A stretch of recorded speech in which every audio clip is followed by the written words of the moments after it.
Hey, what's up guys? Mike here, and today I received my Nexus 5X in the mail. I figured I would share with you guys my unboxing experience and maybe some first impressions, just to give you a size comparison. This is how big the 6 is compared to the 5X box, in case you're interested for whatever reason. I also did order this with Project Fi, so if you are going to order with Project Fi, you will also receive a little pamphlet which will contain a SIM card kit. Inside you will have your kit, and I already took my SIM card out just to make it more convenient. So let's go ahead and take a look at the box, see what's inside, and see what LG includes and what Google whipped up for us this time around. So as you can see, it's just got a little sleeve here. But yeah, it just slides right off, and then you have an embossed X logo to kind of match the wallpaper cutout look on the sleeve. So we'll go ahead and open it up. I already cut the tape on the side for convenience. So you do have a USB-C to Usbc cable. Unfortunately, with the 5X, it does not come with a USB-C to USB-A. The 6P will include this. Unfortunately, the 5X does not, so it kind of sucks, to be quite honest. You have your AC adapter here. It's a little bit bigger than most. And it is worth noting that you are going to have your connection for USB-C on the left side if you are plugging it in, but I guess that doesn't really matter because you can plug it in either way, apparently. But it is going to be located on the side and not the back. And then you have the LG Nexus 5X itself, which it's actually pretty light compared to my 6, I'm not going to lie, and it does feel a lot smaller. But I do like the fact that already right out of the box, I can use it with one hand, definitely no problem there. Inside the box, you will also get 90 days of Google Play Music if you ordered early. I think this will only be for a limited time, so that's cool if you can use that. You also have your warranty information, SIM kit, or SIM tray removal tool, excuse me, and some other pamphlets inside. So I'm going to go ahead and stick all this back in there. It looks like they included a little cutout for the bump for the camera. This is the best part about getting any kind of phone, really, is when you first peel off that protective sleeve.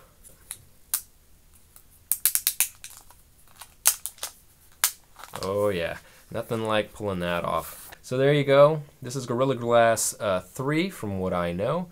Unfortunately, it does not have Gorilla Glass 4 like the 6P. So yeah, there is the camera bump that I've been kind of worried about since I saw the leaks. It does protrude quite a bit, but it's not a big deal. I do put cases on my phone, so I don't think it's going to bother me very much. The fingerprint scanner is really small, actually. You do have your dual LED flash and your laser focus right there. Pretty cool implementation. You can obviously peel off this IMEI label here with your other information. This feels great in the hand. I really, really, really like the looks of this device. So I'm going to go ahead and pop out the SIM tray here. Very, very easy. So I'm going to pop this out. Would be great if we had micro SD, but you know what? There's things coming out right now from SanDisks where you can communicate with your device, and basically you don't even need SD cards anymore. Not too worried about it, but if a phone comes with it, it's always a plus. So SIM card went in there, relatively pretty easy. Just be careful, you don't want to get this lost in there. And I do believe I have to insert it back in here. If you guys are curious, you have to place the SIM card back in Project Fi facing up or whatever brand you carry, so you are aware. Pop back in there, no issue whatsoever. I'm going to go ahead and power this on.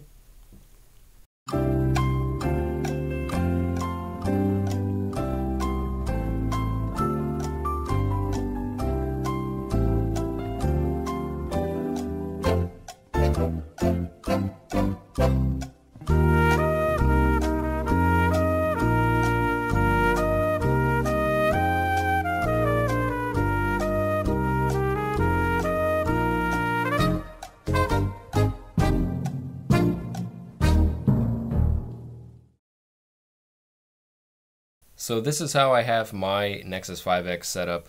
I actually really enjoy the IPS LCD panel a lot.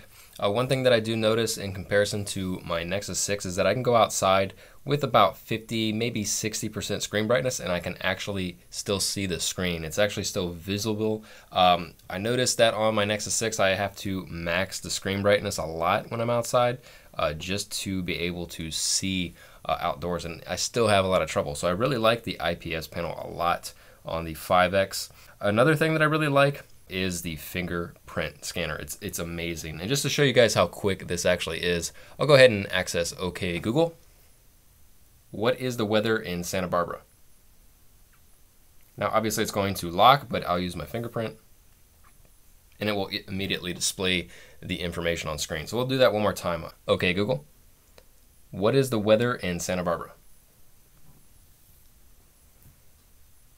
I mean, it's just so quick. I really like this a lot. I'll show you guys another fingerprint implementation is in the Google Play Store. Now you do have the option to go in here and go into settings, and then you'll be able to scroll down a little bit and you'll see right here that fingerprint authentication is now available with the new Nexus 5X and 6P. So that's really awesome. You will have to put in your Google password.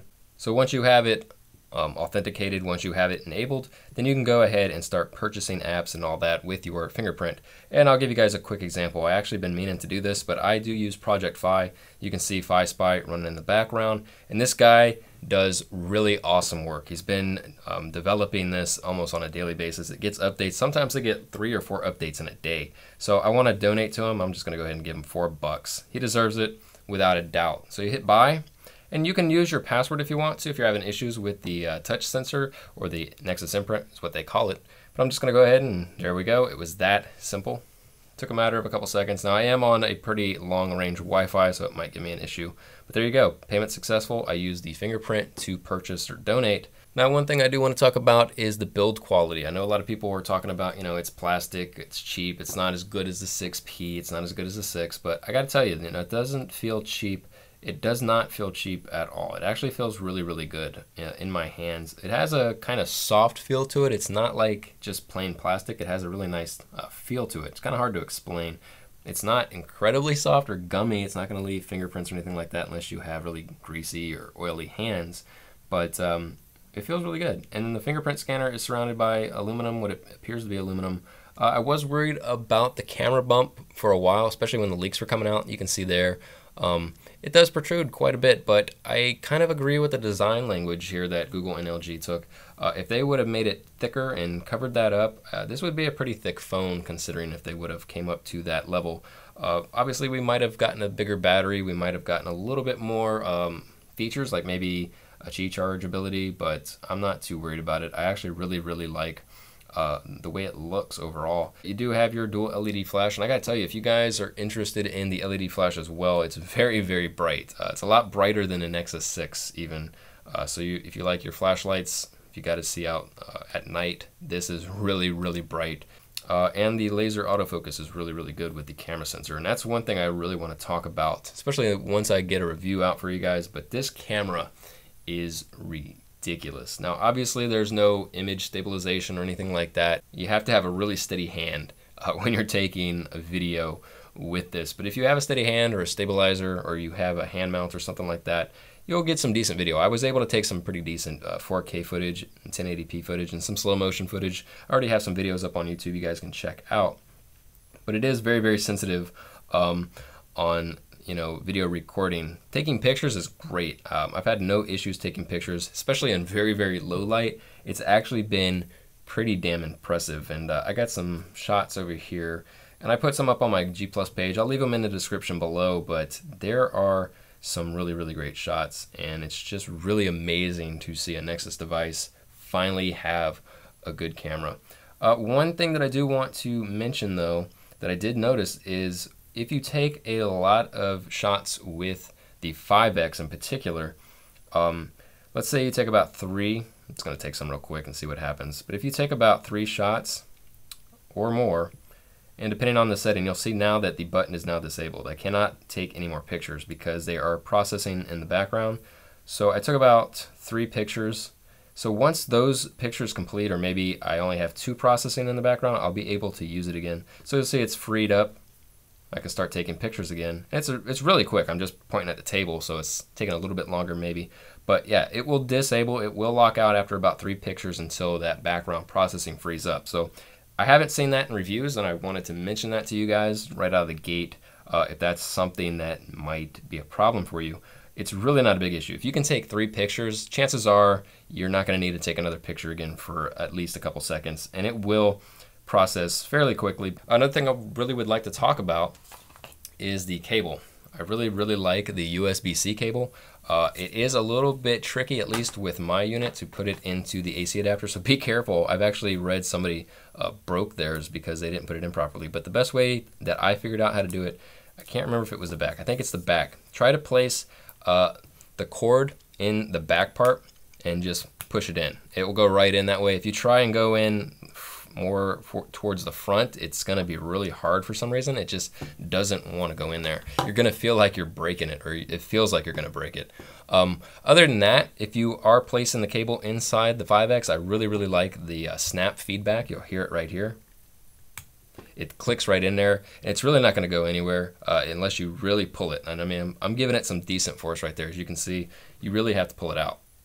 And I like that a lot. It's secure. It's not going to fall out. One of the biggest issues I had with my Nexus 6 was the micro USB cable was just crap. The one that Motorola included, if I picked up my phone after plugging it in, it would fall out. And I mean, that was within a week. So I actually had to get a different cable, I think from Monoprice, and it finally stayed in there for the most part. I mean, it still comes out pretty easy if you just kind of sit there and mess with it. But this goes in really well.